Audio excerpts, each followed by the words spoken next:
मन धागा धागा जोडते नवा या मालिकेच्या 8 नोव्हेंबरच्या भागामध्ये आनंदी आणि सार्थक भिकारी सावकार गेम खेळताना सार्थक म्हणतो, अहो भिकारी काय आणि सावकार काय, आता तर आपण दोघांचं एकच स्टेटस आहे, कोण भिकारी कोण सावकार. आनंदी म्हणते, सर तुम्ही खूप काही बोलता हां, चला बरं आता तुम्ही खेळायला लागा.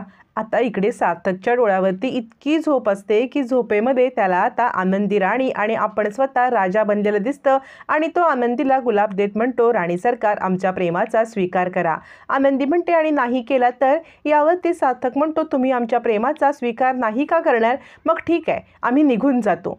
असं म्हणत सार्थक इकडे लपून बसतो. मग आनंदी, राजासाहेब कुठे आहात तुम्ही, असं आता बोलत असते. मग सार्थक समोर येतो, आनंदीला जवळ घेतो आणि दोघं छानपैकी डान्स करत असतात आणि सार्थक या स्वप्नामध्ये रममाण झालेला असतो आणि तो अगदी बसल्या बसल्या स्वप्न बघत असतो. आनंदी म्हणते, सर सर याच्यावरती सार्थक म्हणतो, राणी सरकार. आनंदी म्हणते, सर काय आहे, काय राणी सरकार. सार्थक म्हणतो, काही नाही. याच्यावरती आनंदी म्हणते, सर तुम्हाला खूप झोप आले, मला असं वाटतंय तुम्ही झोपा बरं. सार्थक म्हणतो, ठीक आहे मी लाईट्स ऑफ करतो आणि झोपूया. आनंदी म्हणते, त्याची काही गरज नाही आहे, मी डोळ्यावरती पट्टी बांधून झोपू शकते, मी तुम्हाला म्हटलंय की नाही, तर तुम्ही छानपैकी झोपा, मी सुद्धा झोपेन. असं म्हणत आनंदी आता लाईट्स ऑफ करता डोळ्यावरती पट्टी लावून झोपते. सार्थक म्हणतो, ठीक आहे राणी सरकार. आनंदी म्हणते, काय. सार्थक म्हणतो, काही नाही तुम्ही झोपा. आता मात्र सार्थकच्या मनामध्ये आनंदीविषयी असलेलं प्रेम वेळोवेळी त्याने व्यक्त केलेलं असतं, आनंदीला ते कळत सुद्धा असतं. तोपर्यंत रेश्मा इकडे घडलेला सगळा प्रकार आठवत असते आणि तिला दुधामध्ये चंद्र बघण्याच्या ऐवजी आनंदीला पाहिलेला सगळा प्रकार आठवतो आणि रेश्मा म्हणते, हे सगळं नाटक मी सार्थकला मिळवण्यासाठी करते. एकदा का सार्थक त्या आनंदीपासून दूर झाला की सगळं ठीक होईल. पण रेश्माचा हा डाव काही यशस्वी होतच नसतो. उलट दिवसेंदिवस आनंदी आणि सार्थक जास्तीत जास्त जवळ येत असतात. तोपर्यंत इकडे आता आनंदी बाबांना फोन करते आणि म्हणते, अण्णा जो काही प्रकार घडला त्यासाठी खरंच मला माफ करा. याच्यावरती अण्णा म्हणतात, अगं असं काय करतेस, उलट सार्थकरावांनी जितकं आम्हाला सगळं सांभाळून घेतलं ते काही कमी आहे का, म्हणजे आमच्यावरती आरोप आल्यावरती पण त्यांनी ठामपणे आमची बाजू घेतली. मग मात्र इकडे मनोज खूप चिडतो आणि म्हणतो, काय झालं हे सगळं, तुमच्यावरती इकडे आरोप केला. याच्यावरती आता अण्णा म्हणतात, अरे आरोप केला पण जावई बापूंनी आमचीच साथ दिली आणि आनंदीला पण खूप वाईट वाटलं. मनोज म्हणतो, मग तिला वाईट वाटलं तिने तडक इकडे निघून यायचं ना. याच्यावरती अण्णा म्हणतात, अरे ती आलीच असती पण आम्हीच तिला थांबवलं. याच्यावरती मनोज म्हणतो, कसं काय, लग्नाच्या मंडपातून पळून जाताना तिने विचार नाही केला. मला तर या आनंदीचं काहीच कळत नाहीये, ते लोक इतकं सगळं वागतायत तर तडक तिकडून निघून यायला हिला झालंय तरी काय.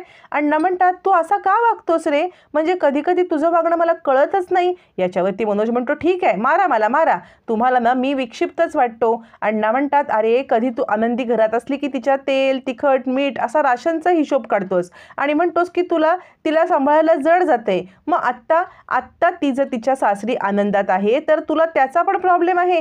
तुझं वागणं मला खरंच काही कळत नाही आहे. मनोज म्हणतो, तुम्हाला कळतंय का, त्या वृंदाला आनंदी तिकडे नको आहे, आणि त्यामुळे तिनं आपल्याला बोलून पण तसं दाखवलं आहे की आनंदी तिला डोळ्यासमोर नको आहे. मग तरीसुद्धा त्या आनंदीला तिकडे राहण्याची गरजच काय पडली होती, आणि त्यांनी माझ्या नोकरीवरती कदा आली तर मला नोकरीवरून काढून टाकलं तर.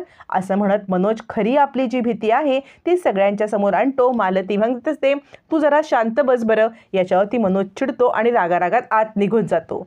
अण्णा म्हणतात, याला मला वाटते मानसोपचार तज्ज्ञाचीच गरज आहे, हा कधी कधी असा वागतो मला काही कळतच नाही.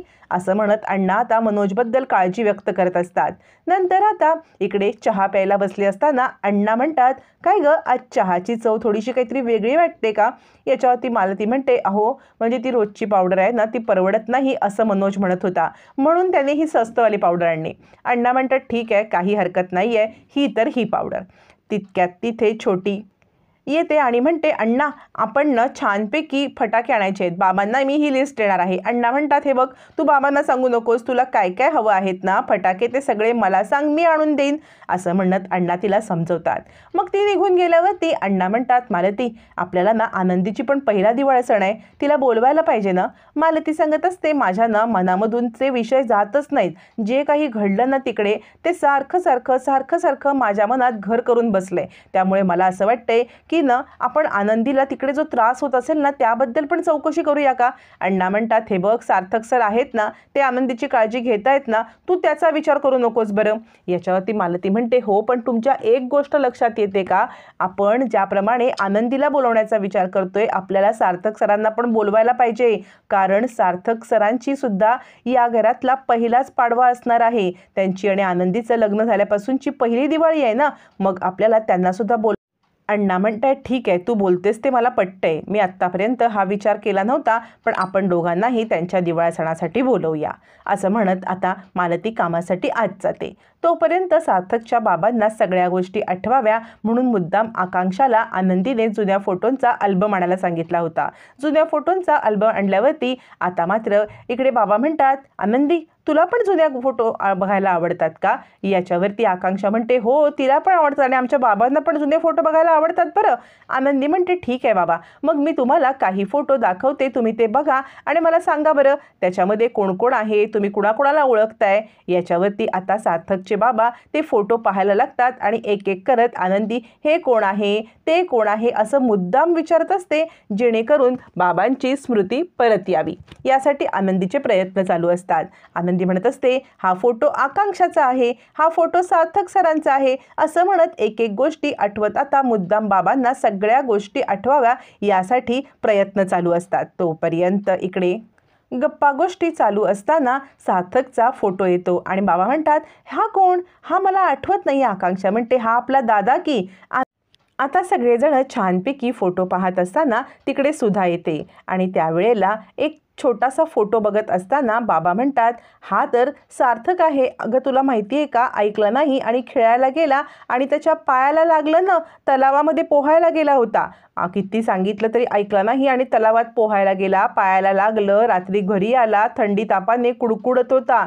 तुला माहिती आहे का, 5-6 वर्षाचा असेल त्यावेळेला, तो 5-6 वर्षाचा असेल आणि त्याच वेळेला त्याला थंडी तापाला मी रात्रभर त्याच्या उशाशी बसून होतो. त्यावरती सुधा म्हणते, तुम्ही आणि रात्रभर उशाशी बसून, त्याच्या उशाशी रात्रभर मी बसून होते आणि ज्या ज्या वेळेला त्याने माझं काही ऐकलं नाही ना, त्या वेळेला त्याला नेहमी त्रास होत होता. 8.5 वर्षाचा होता तो. त्याच्या उशाशी बसून त्याचा ताप मी काढला होता. पण नेहमीच आहे त्याचं, जेव्हा केव्हा त्याला कोणती गोष्ट सांगितली आणि त्याला ऐकायला आली नाही ना, की त्याच्या बाबतीत नेहमी चुकीचंच घडतं. आत्ता पण या वेळेला तर मी तेच केलं, माझं ऐकलं नाही आणि नको ती गोष्ट करायला गेला. असं म्हणत ती आता आनंदीकडे इशारा करत बोलत असते. आनंदी म्हणते, सार्थक सर नेहमी तुमचंच ऐकतात, नेहमी तुमचाच विचार करत असतात. तुम्ही त्यांना एकदा बोलून तर बघा, कोणतीही गोष्ट ते तुमची ऐकत नाहीत असं होतच नाही. प्रत्येक गोष्टीत ते तुमचंच म्हणणं ऐकतात. असं म्हणत मुद्दाम आता सार्थकबद्दल चांगलं सुधाला सांगत असते, जेणेकरून सार्थक आणि सुधाचं नातं चांगलं व्हावं. पण घडतं उलटंच. सुधा म्हणते, तू हे मुद्दाम करतेस ना, तू मुद्दाम करतेस ना माझ्या आणि सार्थकमध्ये समेट घडवून आणण्यासाठी. तुझे हे सगळं मला कळतं, पण सांगते का, माझ्या मुलाच्या आणि माझ्यामध्ये पडू नकोस. तुला हा कुणी अधिकार दिलेला नाही आहे. माझ्या मुलाचं आणि मी काय करायचं बघून घेईन. आकांक्षा म्हणते, आई असं काय करतेस, वहिनी तर चांगलं बोलत आहे ना. याच्यावर सुधा म्हणते, तू तर गप्पाच बस, मला तर तुझ्याशी काही बोलायचंच नाही आहे. मग आता बाबा सुद्धा मध्ये तोंड घालतात, तर मात्र सुद्धा त्यांना पण गप्प करते. बिचारी आनंदी उदास होते आणि त्या ठिकाणावरून उठून जाते. मग पुढल्या सीनमध्ये आपल्याला दिसत असतं की ज्या वेळेला सार्थक घरी येतो, त्याच्या पायाला लागलेलं असतं किंवा त्याचा शूज खराब असतो, म्हणून तो लंगडत चालत असतो. त्यामुळे आनंदीची पण चप्पल तुटलेली असते, ती पण लंगडत चालत असते. आता सार्थकला वाटतं की आनंदी आपल्याला नक्कल करते आहे. तो म्हणतो, काय झालं, एकतर मी प्रॉब्लेममध्ये आहे आणि तुम्ही माझी नक्कल करताय. आनंदी म्हणते, मी का तुमची नक्कल करेन, मी नाही तुमची नक्कल करत आहे. त्याच्यावरती सार्थक म्हणतो, मग माझ्यासारखं का चालतंय. आता आनंदी रागारागात पाहते. तोपर्यंत आनंदी घरी येते आणि आकांक्षा म्हणते, वहिनी मला माहिती आहे, तू दादासाठी ते दादा आणि आईची समेट घडवून आणण्यासाठी मुद्दाम अल्बम काढला होतास ना, पण मला एक सांग की तू आई आणि दादाची समेट झाल्यावरती हे घर सोडून निघून जाणार. आनंदी म्हणते, हो. आकांक्षा म्हणते, अगं दादा तुझ्यावरती किती प्रेम करतो, वेड्यासारखं प्रेम करतो, तरी पण त्याला तू सोडून जाणार. असं म्हणत आकांक्षाने सार्थकच्या प्रेमाचा खुलासा केलेला असतो.